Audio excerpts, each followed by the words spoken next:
Welcome back to Madman Review. Folks who are really into guns and those who believe they know all about firearms have been saying that Jeff Cooper's scout rifle idea is old news. A lot of them believe the AR-15 and AR-10, with all their variations and chamberings, are a much better fit for what Jeff Cooper was trying to solve with his one-rifle-fits-all approach. And honestly, it makes a lot of sense. The AR, with its endless models and ammo options, nails the job as the go-to rifle for any red-blooded American, but it's not that Cooper got it wrong. It's more about what folks want from a rifle these days, and how it doesn't line up with why Cooper came up with his scout rifle concept in the first place. In this video, we'll talk about whether or not the scout rifle is now obsolete.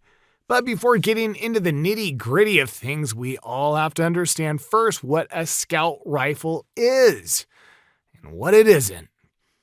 The scout rifle is a very specific type of rifle designed to handle pretty much anything a rifleman might need. It's not just any old rifle with a scope slapped on the front, which unfortunately is where a lot of the confusion comes from. While Cooper did think having the scope up front helped with quickly spotting targets, carrying it around easily, and getting to your backup sights in a snap, that alone doesn't make any bolt gun a scout rifle. What the hell is a scout rifle? So here's what Cooper meant by a scout rifle. It's got to be a lightweight bolt gun, tipping the scales at no more than 6.6 pounds, scope and sling included. Should be pretty compact, not stretching over a meter long, rocking a 19-inch barrel, and it's got to be chambered in .308. He was also all about adding some ghost ring sights for backup, a low-power scope mounted up front for quick aiming, and the whole setup needed to be super user-friendly. Easy to lug around, fast for aiming, and dialed in for sharpshooting from any kind of on-the-go shooting stance. Cooper was convinced the best do-it-all rifle should work wonders no matter where on the planet you find yourself. It ought to be the go-to hunting weapon for nearly all game out there and double as a survival tool for those Lone Ranger moments out in the wild. But he was clear it wasn't meant for full-blown combat or scenarios where you're swamped with targets.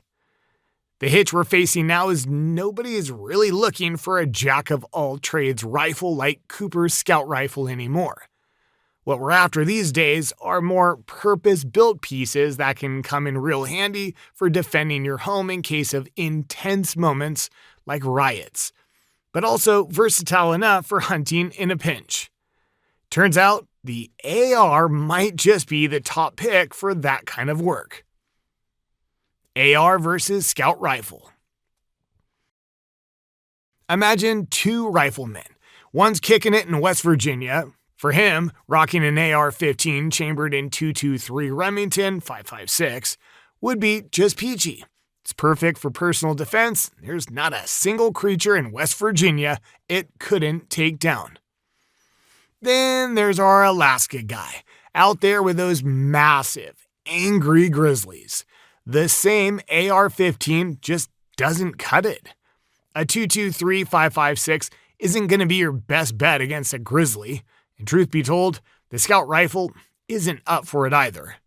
If it were me, I'd lean towards an AR-15 with a 50 Beowulf upper, but that could be expensive. So I would tell the guy to just snag a basic AR-10 from Palmetto State Armory, like the PA-10 Gen 3. But I digress.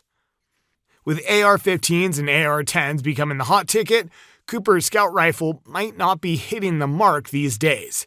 Sure, he wasn't trying to design a one-size-fits-all rifle, or pick everyone's favorite caliber, or even tailor it for every unique situation we might dream up.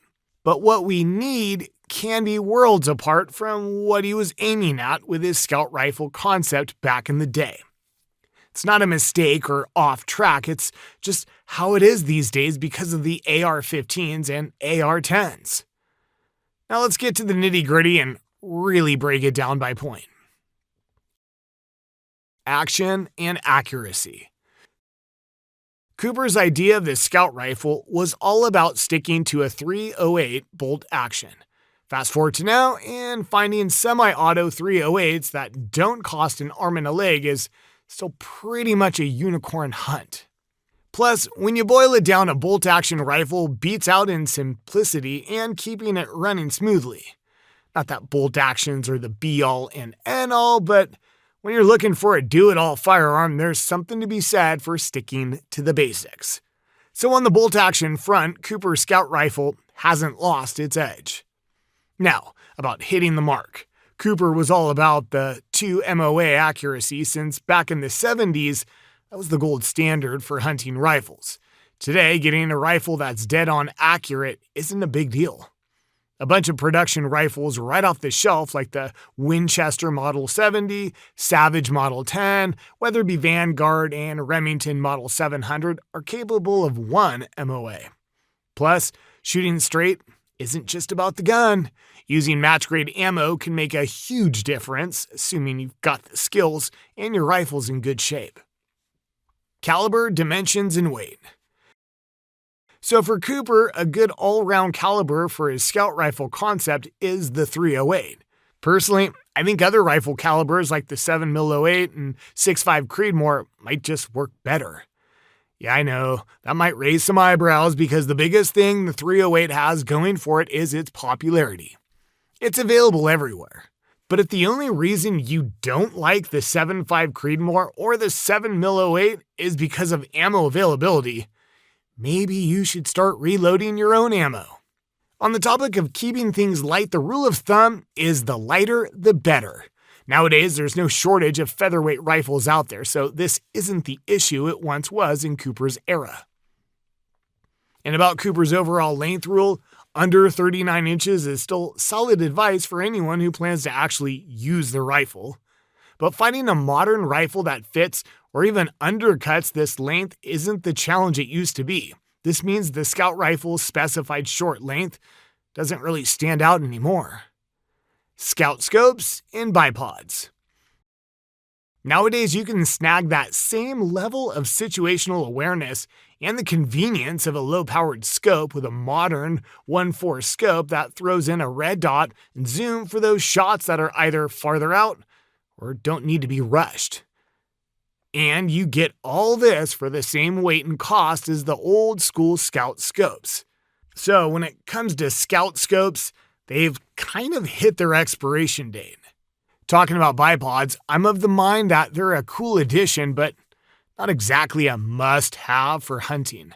Sure, they can make shooting from a stable position a breeze, but then there's the extra weight up front that could throw off your game if you're shooting without support. Learning to shoot accurately using a rifle sling or whatever's handy for extra stability is something anyone can do. And speaking of rifle slings, we'll talk about that in a sec. The only time I see a bipod really coming in handy is if you're the type to hunt from a stationary spot like a table or the hood of your truck. Or if you find yourself in situations where lying down to take a shot is the norm and you need that extra stability for tricky shots. Other than that, sticking a bipod on your rifle is kind of like packing a rangefinder for shots under 100 yards. Basically, it's just extra stuff to lug around. So, when you're talking bipods and Cooper Scout rifles, they're not really in the game anymore. Ching slings for stable shots. Before we talk about Ching slings, let's talk about shooting slings first. The whole idea behind a shooting sling is it steadies your whole gun setup. Think of it as a cozy partnership between the ground, you, the sling, and your rifle. The trick is to let your bones do the heavy lifting instead of your muscles. A quick fix like the hasty sling where you just loop your arm through the rifle strap adds a bit of tightness but doesn't come close to locking your frame to the rifle so you can chill your muscles without your aim drifting. There's a crew out there that gets the old school military loop sling and how solid it locks everything in place. It's legit, but man, it's not quick, even with those snazzy competition cuffs. What you really want is a sling that's easy to carry and quick to snap into shooting mode. Cooper stumbled onto this speed sling concept thanks to his buddy Carlos Winman down in Guatemala in the 80s. The downside? Switching between carrying it and ready-to-shoot mode was a bit of a pain. That's where Eric Ching came into play with his brainchild, the Ching sling. This genius piece of gear merges the snap-into-place, sturdy lockup from Winman's idea with the ease of a regular carrying strap. The thing works wonders, and Cooper was all about making sure it was part of the Scout setup. A Scout rifle is meant to be versatile, good for close quarters or way out shots, and the Ching sling is there to lend a steady hand, giving you that loop sling solid feel as you're getting positioned. Just like the slings the military uses, the Ching sling boosts your rifle's stability by pulling it tight against your supporting arm. But setting it apart from the heavier military gear, the Ching sling's crafted from this lightweight nylon that won't get ruined by water or mold. Comes in these stealthy colors and you can slip in and out of it super quick. When it comes to shooting with precision, a lot of folks will lay down with a bipod, but sometimes you're dealing with obstacles or angles that just don't let you go prone. This is where you'll find it even more in hunting, out in the open where you might need to kneel, squat, or sit to stay stable, but still see over the brush and boulders. Plus, you can still use it as a regular sling, which means it's still pretty useful to this day. So, is the Scout rifle obsolete now? I'd lean towards saying the Scout rifle's idea is a bit old school, but not obsolete. The real gem from the concept is the way it's all about treating your gun as a system, picturing how you want it to work and aligning every part of it toward that goal. No single setup is going to be the magic bullet for everyone. But if you were aiming to build a rifle today that does what Cooper had in mind, something for the guy who's on his feet a lot and shoots every now and then but needs those few shots to count, you'd be hard-pressed to find something better than a Tikka T3X compact in 7mm 08. Paired with a Vortex or Leupold 14x24 red dot and a VTAC or another slick 2-point sling, it's up there as one of the most practical hunting rifles you can get. However, the Scout rifle still holds its own in certain scenarios, like if your hunting adventures take you riding through the countryside on horseback or trekking through the mountains. But that's pretty much it. The Scout rifle's a jack of all trades. It's okay at a bunch of stuff, but doesn't knock it out of the park in any specific area. When it comes to urban defense, it's just not cutting it because AR-style rifles are kings these days. And for long-range hunting or precision target shooting, forget about it. It can't touch modern precision rifles.